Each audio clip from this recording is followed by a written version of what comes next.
unusual world of the Gong Show. And now for the star of our show, Chuck Barrett. As the cannibal said to the missionary, you certainly have good taste. Without further ado, I'd like to introduce our panelists. First of all, a lady who a lot of you might know is J.P. Morgan.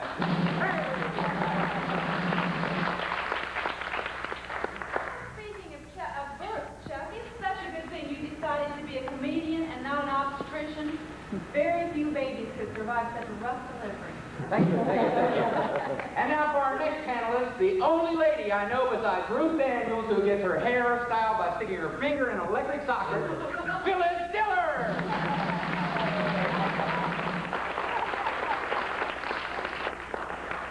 Thank you, Chuck, but you have a lot of nerve talking about my appearance. I hear that you wear paisley and camouflage underwear together. That explains the hole in my dressing room wall. And now for our final panelist, a man whose nose is just the right size for hawks and eagles, J.D. Parr.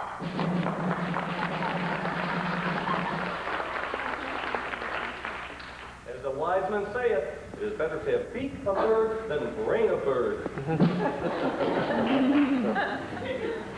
Moving right along. Our first guest is W.C. Linton. Let's hear it for him. Thank you. A lot of you here may not know, at one time I was a heavyweight boxer, a career contender, and I would have made it, except for my hands. Referee kept on stepping on them. Then I became a photographer, 10 years, hit the peak. Disaster again. The pony died. Then, my business career, selling typewriters for IBM, 13 years. 6'5" when I took the job, got out just in time. Just in time. But let's not talk about me, let's talk about my Uncle Adolf. In Germany, made a fine living by previously owned Mercedes-Benz hubcaps. Retired to a farm in Bavaria, made the archaeological find of the century. While plowing his field, he hit a little rock. He dug around it, and he looked at it, and it said J.S. Bach. He said, could not be! So Uncle Adolf digs down, and sure enough, a big casket, chiseled across the top, J.S. Bach. He takes his ever-ready tire iron, pries open, and sees the strangest sight. Little dude in there with high silk knee breeches, long white wig, covered with sheet music, sitting up, furiously erasing the sheet music. Uncle Adolf looked in and says, "Was ist los? Who are you? What are you doing in my field?" The little fellow stops erasing, looks up and says, "My name, Johann Sebastian Bach. I'm decomposing."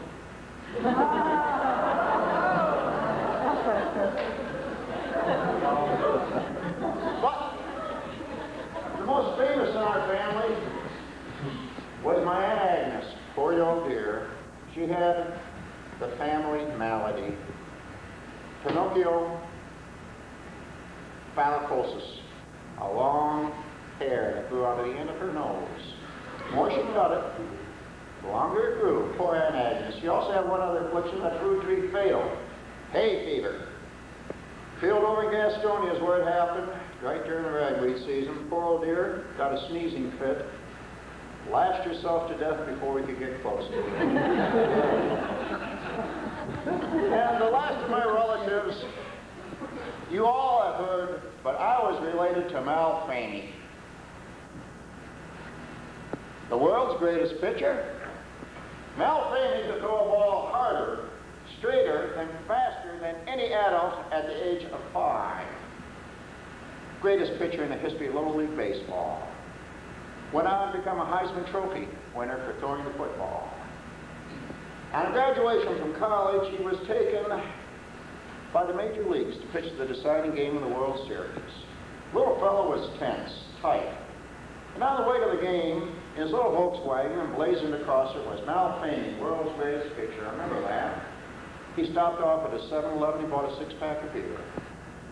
Had 2 cans of beer to settle his dark nerves. Went to the stadium, parked his car in the middle of the lot, suited up for the game. In the eyes of the world are now famous. He threw the first pitch in the deciding game of the World Series, and it was wild. First time in his life, the crowd could not believe it. Followed by 3 more. Walked the second man on 4 wild pitches. The manager went out and said, "Now, Famey, out of the game." And before everybody, he confessed his backsliding, those 2 beers, and they had faith and they left him in. 27 consecutive strikeouts later, my cousin, Mal Famey, was immortalized in sports annals. The perfect game of the World Series. And they celebrated. He was a hero. And as the 2 people who were up first on the opposing team left the now deserted stadium and went to the vacant parking lot, they stumbled over Mal Famey's little car. One looked in and saw into the front seat little silver things. And he, eyes open, and he said, "Marvin, come here." Marvin said, "Yes, Walter." "Marvin, look and tell me if you see what I see." He said, "Walter, that isn't." He said, "Marvin, it is." "You mean?" "Yes. That is the beer that made Mal Famey walk us."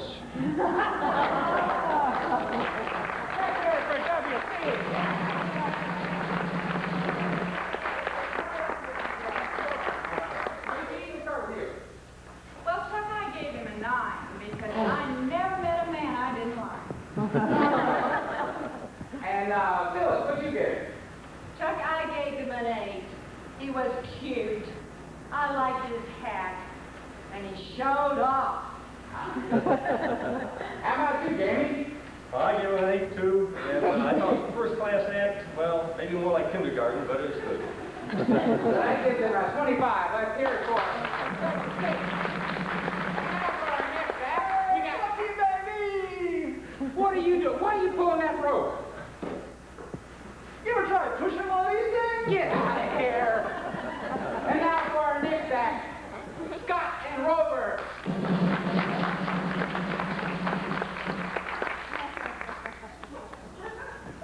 You know, not many people know Rover here can talk, but I'm going to prove it to y'all tonight. Rover, what's on top of a house? Good. Right. Now, Rover, tell these people what you think of sandpaper. Right again. Now, tell the people who the greatest baseball player in the world is. Aw, JP, why'd you do that? I think Rover should stick to chasing cars. Why do you think JP Gong, Scott? I think it's because of the stupid dog. And, He thinks Ted Williams is the best player. and for our next guest,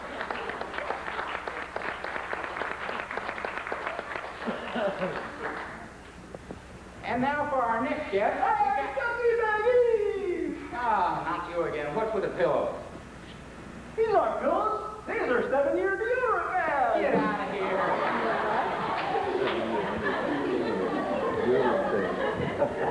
And now for our next guest, somebody you're really going to enjoy, Rambeck, the hula hoop vet.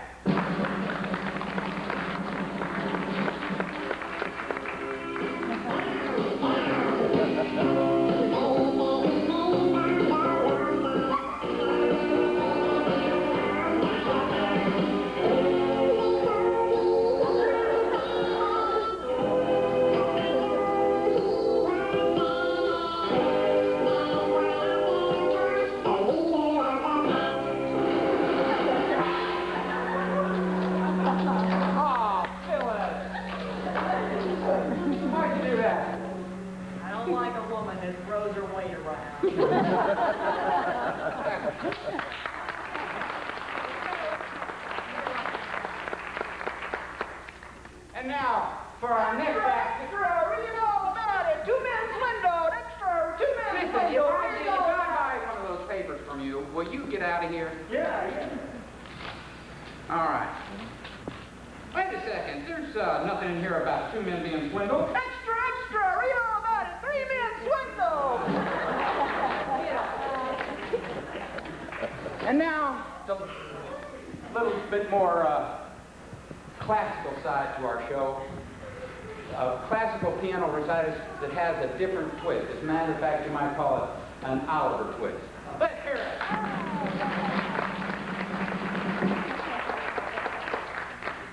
Thank you. I appreciate being invited to appear on this program.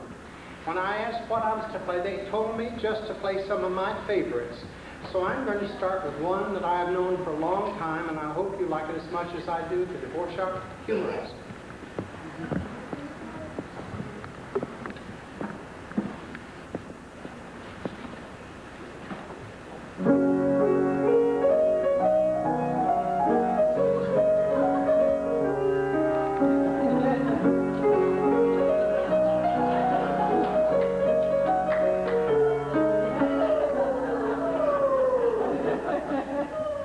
I just can't seem to remember what key that ends in. I'll try another.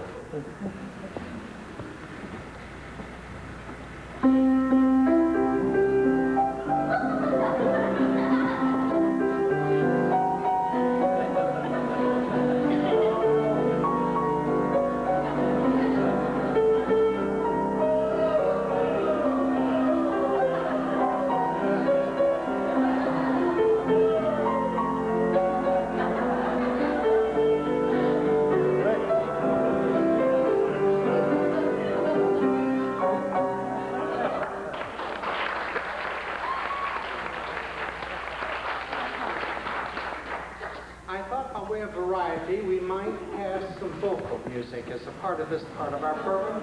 We're so fortunate tonight to have two very fine singers, Bob and Helen Brayton. And they're going to sing a duet for you from one of Rossini's most famous operas. It's called La Danza, and this, I assure you, is one of the most difficult numbers in the repertoire.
Really something. Let's start the scoring here with you, Phyllis. How did you rate it? Chucky, I gave him a 4. I haven't heard sounds like that from a piano since my grandpa's piano fell off the losing rock. Okay. And Jamie? Well, I gave a dotted 7th note, and I still like the piano, but I thought the couple sang wonderfully. In fact, I liked them in our church choir. I've heard the choir, and I kind of agree with you. and how about you, Jamie? Well, Chucky, I gave him a 4 because I'm really partial to 4 times. All right, that's a grand total of 13, whatever. And our next guest is Now what? Did you know that I was a fortune teller? You want me to read your sacred palm read? Yeah. Get out of here! And our next act is one that I know that you're really going to enjoy. Pardon? I really should watch myself the whole thing. That's right. The Meandering Moms. Let's hear it for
take Gong for granted.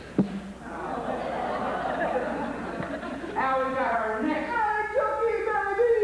Again? What's this one for? Have you tried that new diet shampoo? No, I haven't. What's for?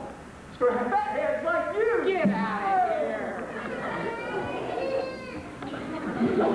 That's great. I know you're really going to like this next act because it's our last. Let's give a big round for the Whiskers.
Along with the zany Gong show was another somewhat more professional comedy program.